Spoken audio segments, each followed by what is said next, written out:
All right, so this example, we're going to fill out a tax form. So if you look at both pages, you have two pages. You have an information page that has the W-2s on it. So this page that I've got up here, this is your information page. It has two W-2s on it. It also has this information right here that says possible deductions at the top of your paper. We're going to use those, and then we're going to use some information on the W-2 to fill out the second page, which is this tax form. It says itemized deductions at the top. That's how you know what this form is finding. So this form is going to help us find the itemized deductions. And this is called a Schedule A. So if you want to know what the form is called, it's called a Schedule A. The title is an itemized deduction. This tells you what year this is for. So this is for 2023. If you were filling it out for 2024, it would be, the form might be just a tiny bit different. They usually don't change these forms too much, maybe a word or two. Every once in a while, they change some of it, but for the most part, they stay pretty consistent year after year. Unless they make some big changes to taxes, which doesn't happen that often. So we're going to use on our information sheet, you're going to use this information here. And then I'm going to have you circle a couple boxes in the W-2. So we're going to look at that stuff. And we're going to look at a couple different boxes down here. We're going to need the box 1 number on both W-2s. So circle the box 1 number. So we're going to circle anything we're possibly going to use on this form. You're also going to look at this box 17, which says state income tax, and box 19, which says local income tax. So circle 17, box 17, and box 19. And those are all the boxes we're going to use as far as the numbers, our income and taxes and things like that.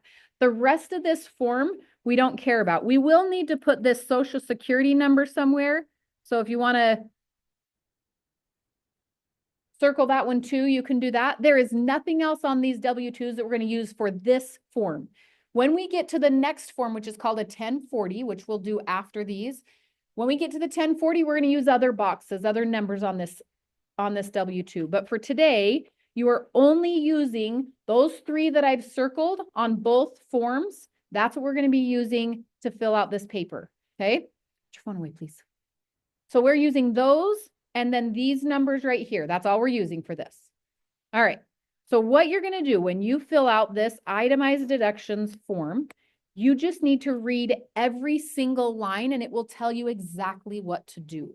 There's maybe 1 or 2 lines we're going to write some notes on it so it helps you understand it better, but you're just going to read the line and it will tell you what to do. So if you read every single line, it's telling you exactly what to write on each box, in each spot. The first part, it says here, name as shown on the 1040. 1040 is our tax form. So we're just writing the people's names. If there's 2 of them, write both of their names. So we're going to look at the W-2s. You can see you have George Washington and we have Martha Washington. So we're just going to write George and Martha Washington in that name line.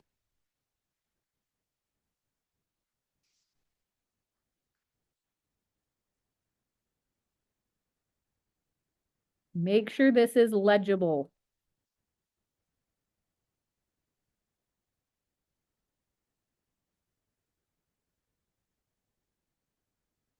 And then right by that, it says your Social Security number. If there are 2 people, we just need to list one of them. You usually list the first person's Social Security number. So since I wrote George's name first, I'm going to put his Social Security number.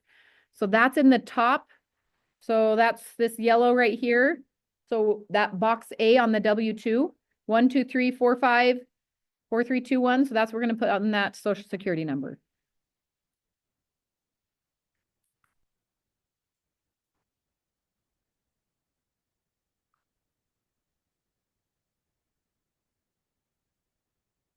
All right, so once we fill that part out, now we're going to just read line by line and it will tell us what to write.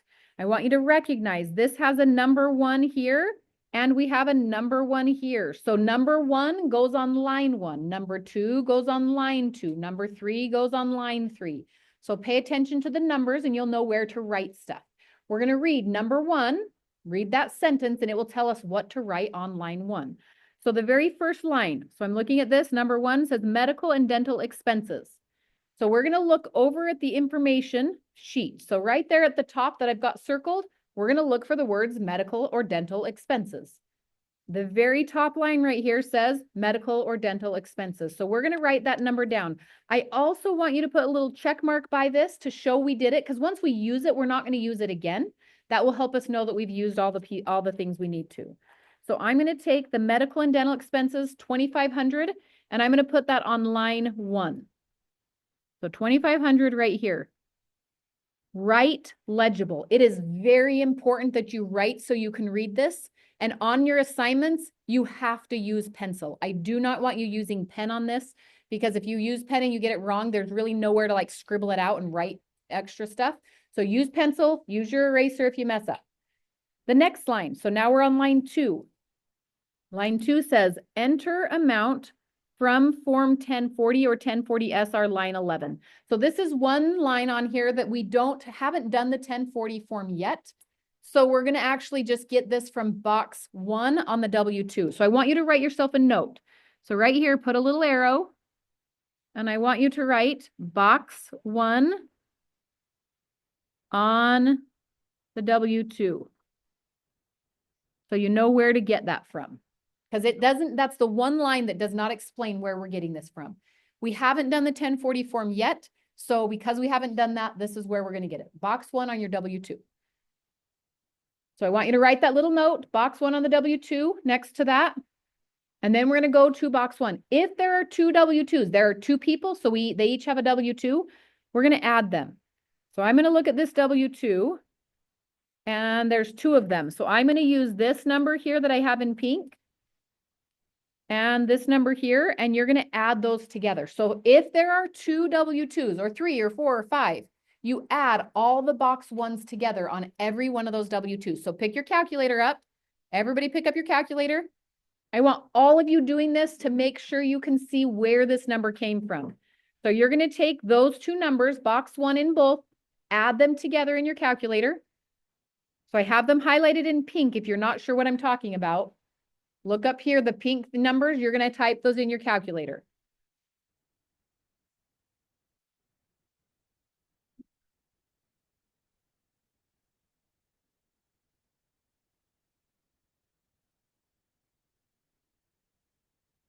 So box 1, you're adding those 2 numbers together.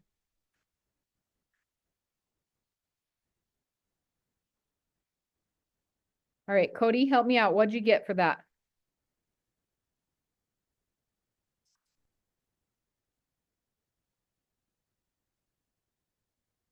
So you have to write kind of small. It's lots of numbers. Make sure you copied it correctly. So is everybody okay with that number? Did anybody get something different? Do we have that right? Because if we get it wrong, it's going to mess us up. So we're all okay? Okay, so 72,263.82. All right.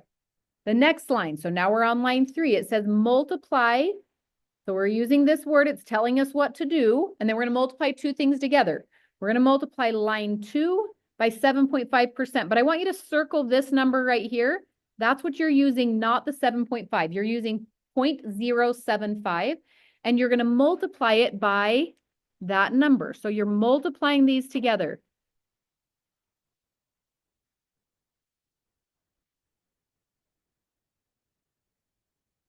Just leave that and I'll keep adding stuff.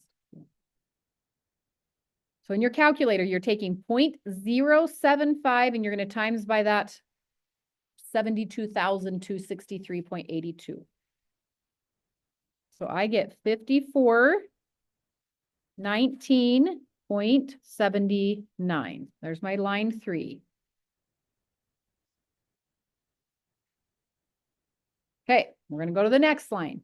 The next line says the word subtract. We're going to be subtracting. There's 2 parts of this I want you to be careful with. It says subtract line 3 from line 1. We've got to put these in the right order, but read the next part first. If line 3 is more than line 1, enter 0. I want you to circle that because a lot of people miss that. If line 3 is more than line 1, so if line 3 is the bigger number, we're going to enter 0. So if you look at line 3 and line 1, so here's line 1, here's line 3. If line 3 is bigger, we're going to enter 0. Is line 3 bigger? Yes, so we're going to put 0. So on this line 4, just put a 0. But below it, I want you to write, if it wasn't 0, we would do line 1 minus line 3. So if it's not 0, if we're actually subtracting, we would do line 1 minus line 3.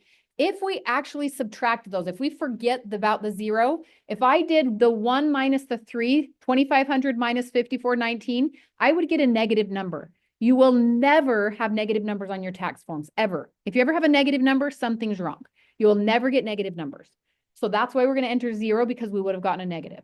Okay, there's that first section. So next section, section number 5 says state and local taxes. You'll notice here it's got a 5 and an A, so that's going to go in line 5A. So it says state and local taxes or general sales tax. For our example, we are only going to be doing state and local income taxes. We're not going to have any that have what's called general sales tax. It says if you do general sales tax, you do have to check this box right here, but we're not going to have that. So you're never going to check the box for our example. But if in real life, if you had stuff for general sales tax, that could go in this line. But we're going to use state and local income taxes. So we're going to go over here. I don't see state or local income taxes in this top part. But if I look down here, those bottom two, box 17 and 19, 17 is state tax, 19 is local tax. So I'm looking at box 17 and 19 for this line. I'm going to add them all together. So I would add 17 and 19 together plus the bottom two, 17 and 19. 19 doesn't have anything in it. So I'm just going to be adding together this box 17 and down below this box 17. So those are the two numbers I'm adding together. So add box 17 from both W2. So you're going to get your calculator and add those two numbers together.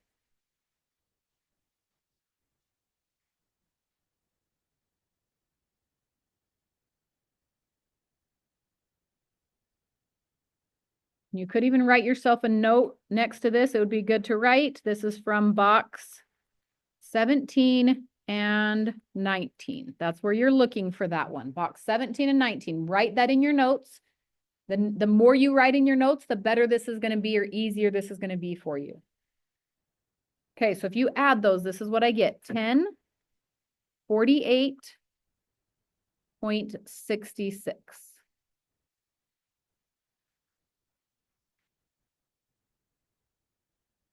You got to write small on this. You want to make sure your pencil's sharpened while you're doing these. Okay, 5B. B says state and local real estate taxes. It might just say state real estate taxes, or it might just say local real estate taxes, or it might say both.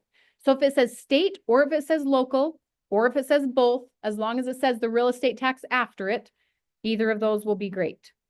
So this right here, do we have anything that says either state or local real estate tax? You see those words? So that second one down right here, there's our local real estate tax. So we're going to write 1,200 in that line.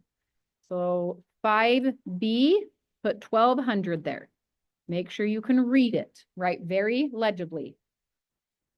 C says state or local personal property tax. We're looking for those exact words. It might just say state, or local, but it will say personal property tax after. So we look at our list. Do we have anything on this list that says state or personal property tax? No. So we're just going to have 0. If it's not on there, you just write 0 on the line. So if it's not on the list, we're putting 0. 5D says add 5A through 5C. So we're adding these three numbers together to get the next answer. So you're just going to take your calculator, add those together. So that gives me 2248.66.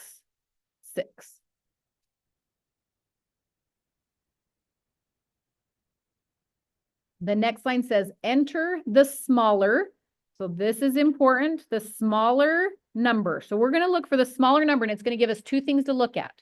The smaller of line 5D or 10,000. So we're going to look at line 5D. So this 5D is this number right here. That's 5D. And then we're going to compare that to the line 10,000. So whichever of those two numbers is smaller, that's what we're writing on the line. So is 10,000 smaller or is 5D smaller? Which one? Which one's smaller? 5D, right? So we're going to write down 2248.66.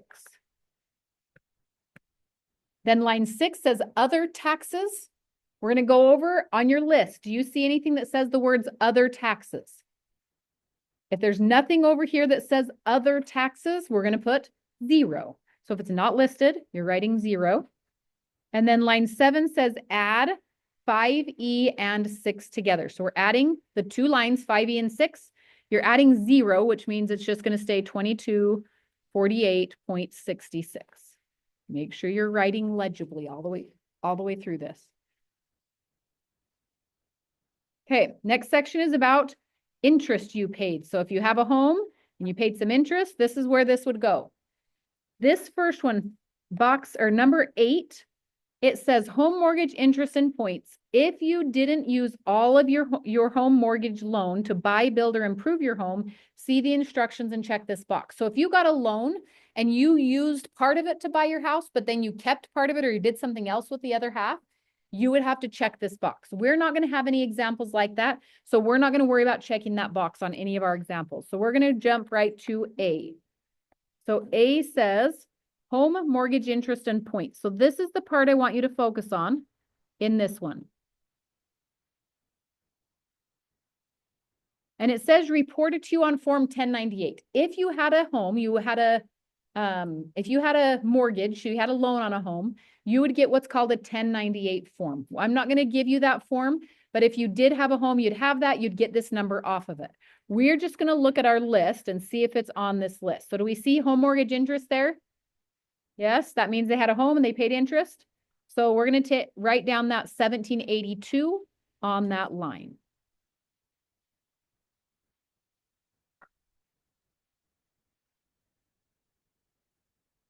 Part B, home mortgage interest not reported to you.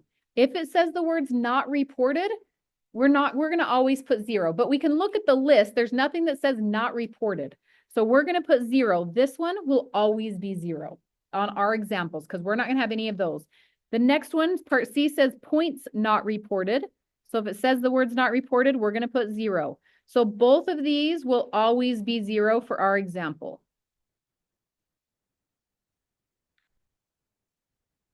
Just those two will always be 0.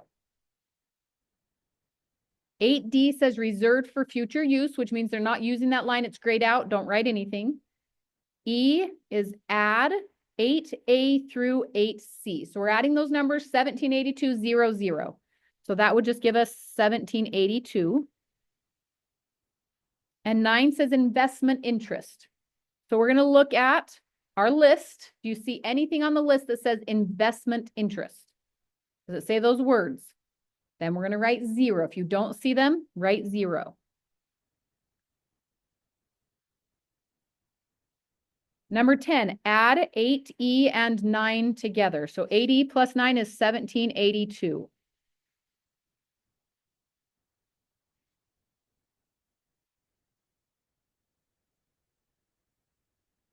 Okay, number 11, this is the charity spot. So there's two types of charity, cash and things like items we're donating, okay?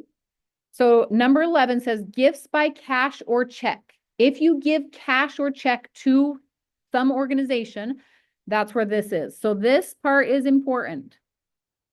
The next part says if you made any gift of $250 or more, see the instructions. We're not going to worry about that $250 or more because there is another form you'd have to fill out. We're going to keep this as simple as we can. So just know if you do this, you're going to have to look at another form, but we're going to just ignore this part. So don't worry about it. Don't get confused by it. We're just going to look and see if we have gifts by cash. So looking back over at our thing, we can see gifts by cash, 1,200. So gifts by cash, 1,200. So we're going to put 1,200 on 11. The next one says other than by cash or check. So other than by cash or check, that's anything that's not cash. If you donate clothes, if you donate household items to like DI or Goodwill, somewhere like that, or to anything, even if you donate them to your church, something like that, you're going to get, you put that here. So on this one, we have gifts, value of gifts to Goodwill, 2370. So we're going to write 2370 on that next line.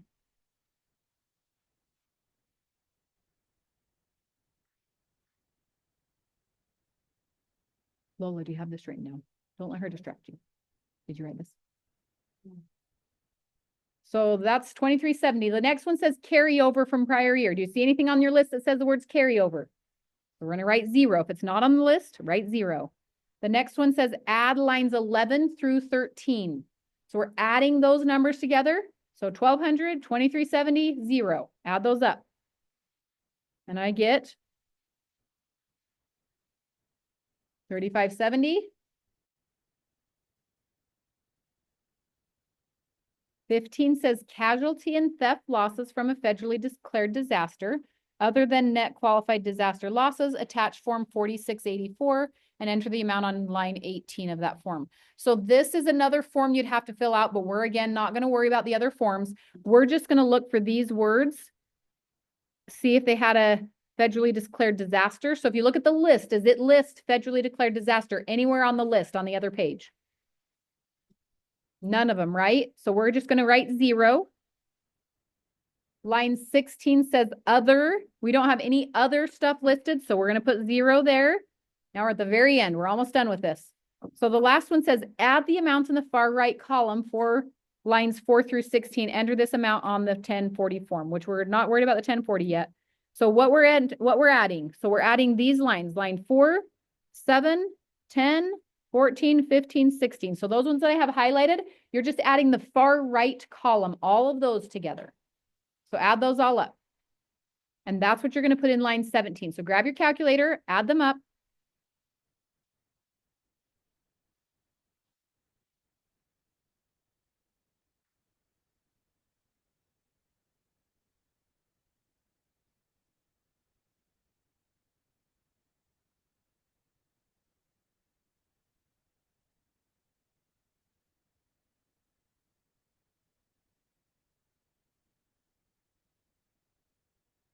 All right, so I have 7,600.66. That you guys got? It is very important that you have the right number here and that you can read it. So write legibly. The whole purpose of this form, all of that stuff we just did was all of the types of itemized deductions we could have. This is the itemized deduction number.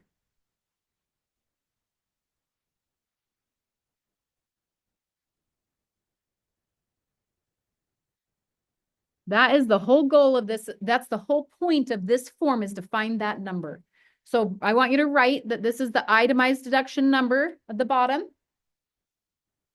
And then we're going to be able to now decide, is she going to, or are they going to itemize or use the itemized or standard deduction? Okay, so once we get that, we have 3 questions on the other page we want to answer now. So look back at the information page, the other, not this form, but this one. It looks like this at the top. You have 3 questions on the right side. We have A, B, and C. So A says, what is their itemized deduction? That's the number we just wrote. So we're going to write 7,600.66 right here. That's the number from the itemized deduction form. The next one says, what is their standard deduction? Everybody's standard deduction is the same, but we have to look at if they're married or single. So if you go back to your white paper that we did earlier, the number 5 at the bottom has these 2 numbers for our standard deduction. If they're single, we're going to use 13,850. If they're married, 27,700. So are these people single or married? Married. So we're going to use 27,700. So on my paper, part B is $27,700. You're going to get that standard deduction will be one of those 2 every time.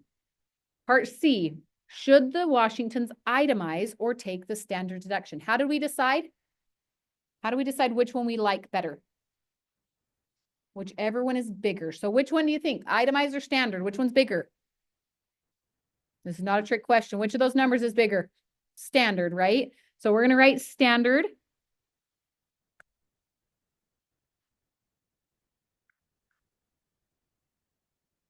I also want you to write yourself a note of why we chose that, because it is bigger. That way, if you have this written in your notes, then when you forget, like, why did I choose standard? You have that written down, which helps you remember because it's in more than one place.